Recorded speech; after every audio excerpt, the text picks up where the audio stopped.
Nós da Coordenadoria da Assistência Social, neste ano, decidimos conversar, refletir com as famílias da nossa rede, da Rede APAE e profissionais a respeito do nosso tema, do tema que escolhemos para a Semana Nacional da Pessoa com Deficiência Intelectual e Múltipla.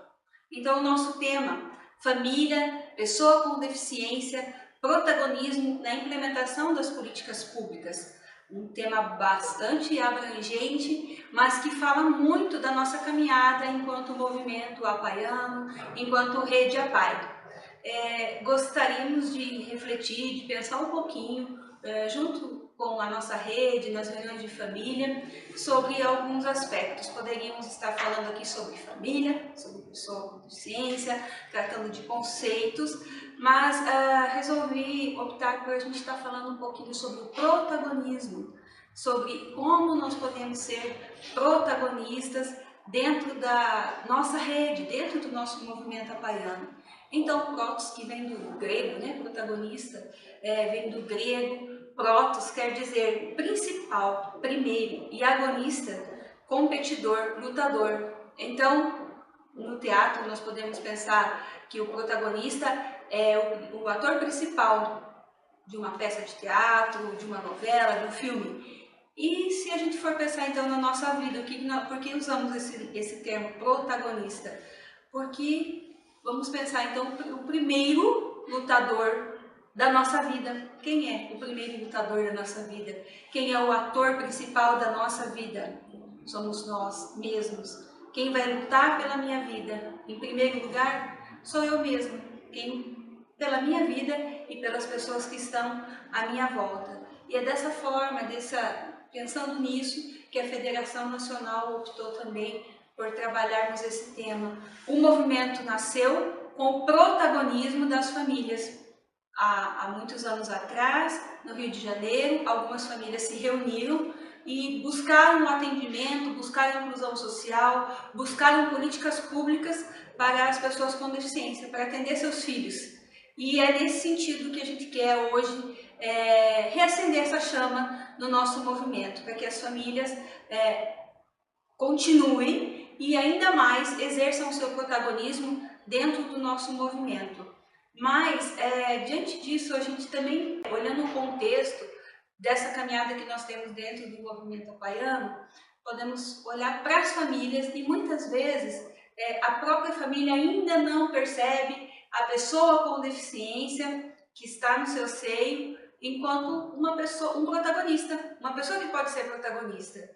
Muitas vezes a família super protege essa pessoa com deficiência, ou outras vezes acontece de negligenciar o cuidado dessa pessoa. A superproteção ou a negligência, os dois extremos, geram inadequações, geram conflitos, geram violência dentro do seio familiar. Então, na questão da superproteção, que a gente está chamando a atenção, que em alguns momentos na família, a gente não pensava que isso poderia ser um problema, porém hoje, com o envelhecimento, as pessoas com deficiência, ganhando anos de vida, graças à qualidade de vida, do atendimento que as pessoas com deficiência têm obtido, essa qualidade de vida tem aumentado os anos de vida. E então as pessoas com deficiência têm envelhecido junto com seus familiares. E a gente percebe que nem sempre eles ganharam autonomia, ganharam autogestão ou conseguiram ser protagonistas devido muitas vezes à superproteção da sua família ou não reconhecimento da família para aquela pessoa enquanto uma pessoa, né? Uma pessoa que tem sentimentos, que tem potencial. Às vezes nós ficamos, tanto família quanto nós profissionais também, que atuamos junto com a pessoa com deficiência, olhamos para a pessoa com deficiência e a percebemos só com as deficiências e não com o potencial ou com a eficiência, como as pessoas com deficiência da nossa rede gostam de ser chamados. Eu tenho algumas deficiências. Então, essas eficiências, às vezes a própria família não olha, não percebe, não incentiva a eficiência dessa pessoa que está ali participando do seu meio. Então, já na primeira infância, o que nós temos insistido para as famílias para que saiba do diagnóstico do seu filho, conheça o diagnóstico, conheça as limitações que esse diagnóstico traz, que essa deficiência traz para o seu filho, conheçam as necessidades, saibam das necessidades, qual o melhor tratamento, o que eu preciso para que meu filho consiga diminuir essa diferença que ele tem ou diminuir a sua deficiência. E, por outro lado, também pensando hoje na Lei Brasileira de Inclusão, que vê a deficiência não só pela limitação física ou intelectual, motor, visual, auditiva da pessoa, mas também pela limitação que o meio traz para a pessoa. Então eu posso pensar também o que no meu meio familiar, no meu meio comunitário, escolar, o que tem aumentado a deficiência do meu filho ou do membro familiar que tem deficiência. Muitas vezes a própria atitude, o preconceito da família em não reconhecer o seu potencial também é uma barreira. Então, muitas vezes a família ela não incentiva a pessoa com deficiência a ter autonomia do seu próprio autocuidado enquanto criança, de conseguir se vestir, de conseguir comer sozinha, de conseguir escolher o que gosta, o que não gosta, de fazer, as suas habilidades. Então, às vezes a família não incentiva a criança a cuidar do seu quarto, a cuidar dos seus brinquedos, a frequentar uma escola. Na segunda infância, ou seja, na adolescência, quando aparecem os conflitos do adolescente com deficiência, principalmente com deficiência intelectual, é igual a qualquer outro adolescente. As questões da afetividade, o namoro, os amigos. Então, incentivar esse adolescente a cultivar sua rede de amigos, a estar incluído nos recursos que a comunidade oferece, nos clubes, nas igrejas, nos eventos sociais. Para isso, durante esse tempo da infância e adolescência, os pais, como fazem com os outros filhos que não têm deficiência, qual é a nossa função enquanto pais? De fornecer limites, de dar frustrações aos nossos filhos, de dar frustrações quer dizer não, né? A gente aprender a dar esse não, você pode fazer isso, não pode fazer aquilo, isso não é adequado nesse momento, ou é adequado no outro, isso não é próprio da sua idade. Então, essas orientações, limites, frustrações, como a gente oferece para os outros filhos, também para a pessoa com deficiência, para que eles, quando começam a ir para a escola, ou na adolescência, ou frequentar os meios sociais, para que ele também tenha um comportamento como os outros filhos, com as outras pessoas, que ele saiba se relacionar, que ele consiga frequentar os ambientes que os pais também vão, para que ele não fique em casa nesses momentos.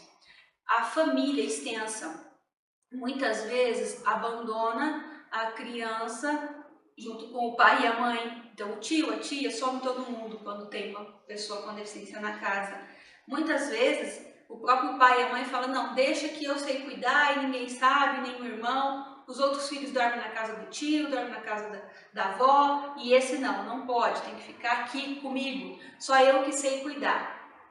A gente pergunta, o pai e a mãe sabem cuidar por quê? Porque aprenderam a cuidar, porque também não sabiam. A gente só começa a lidar e aprender a cuidar de uma pessoa com deficiência ou de interagir com uma pessoa com deficiência quando a gente tem uma pessoa com deficiência na nossa família ou quando a gente trabalha profissionalmente com essas pessoas.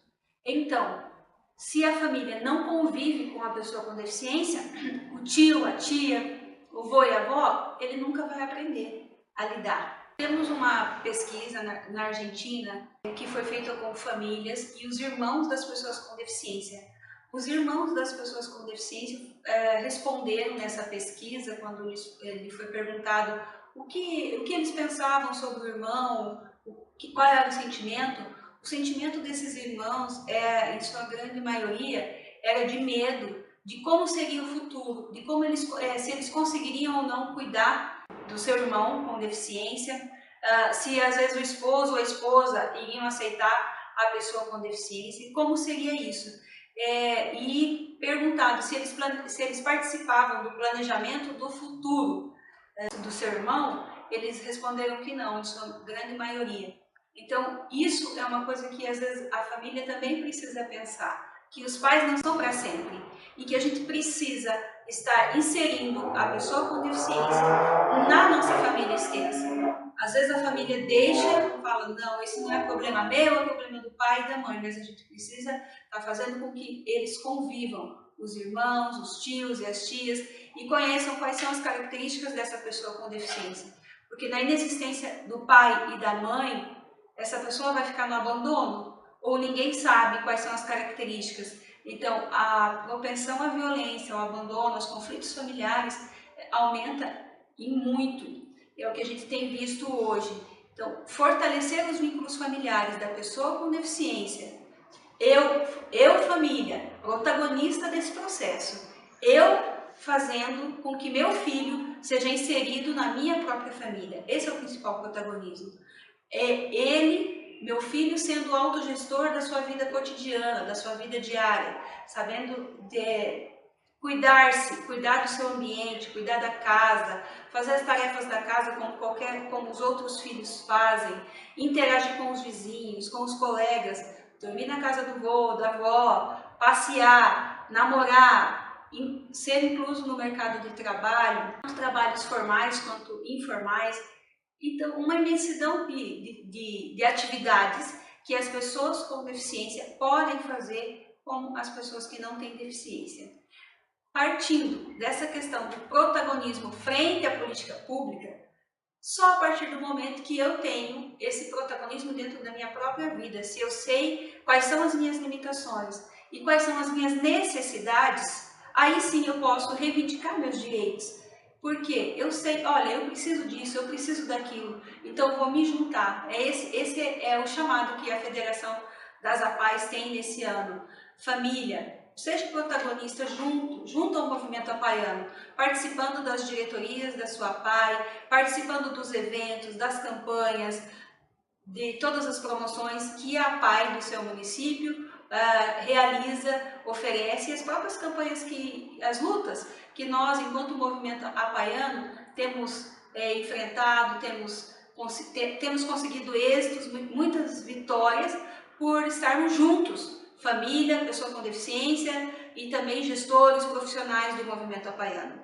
Mas importante que a família esteja incluída, esteja participando. E o outro chamado que a federação faz às famílias como protagonista diante das políticas públicas é a participação em conselhos municipais, além de participar do próprio movimento, às vezes da gestão, da articulação do movimento apaiano, também participar dos conselhos municipais de assistência social, Conselho Municipal de Saúde, Conselho dos Direitos da Criança, do idoso, da pessoa com deficiência, do meio ambiente, Conselho das Cidades, enfim, os conselhos que oportunizam a definição e o controle da política pública, que possibilitam a ampliação do acesso às pessoas com deficiência aos direitos estabelecidos pela nossa Constituição e demais legislações que estão postas no Brasil hoje e que a gente precisa tirar esses direitos do papel e trazer para a nossa vida cotidiana enquanto primeiros lutadores da nossa vida,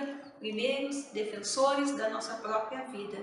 Então esse o recado que a gente gostaria de dar para vocês. É um primeiro encontro que a gente está fazendo com as famílias, esperamos que a gente consiga fazer mais, lembrando a um lema que a gente usou em algum tempo atrás, na Semana Nacional da Pessoa com Deficiência Intelectual e Múltipla: juntos somos fortes, na causa que abraçamos.